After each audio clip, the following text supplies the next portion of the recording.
To use color wallpapers for your lock screen on Samsung Galaxy S25 Ultra, long tap on an empty area on your home screen, and then tap wallpaper and style.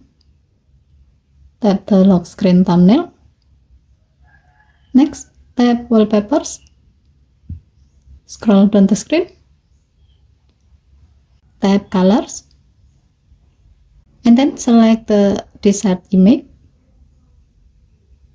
Here you can do some customization. To do so, tap colors at the bottom of the screen.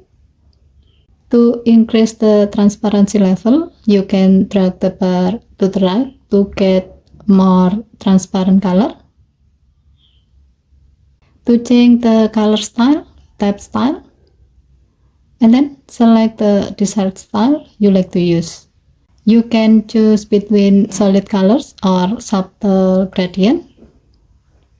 Tap done button to set the selected wallpaper as your lock screen wallpaper.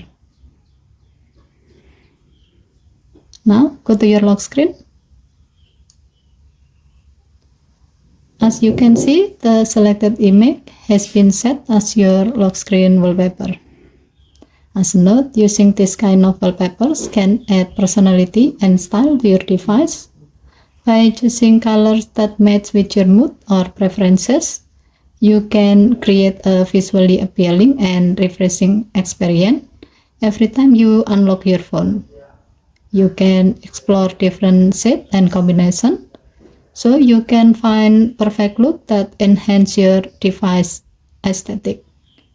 Okay, thank you for watching. Please help to like and subscribe. Have a nice day.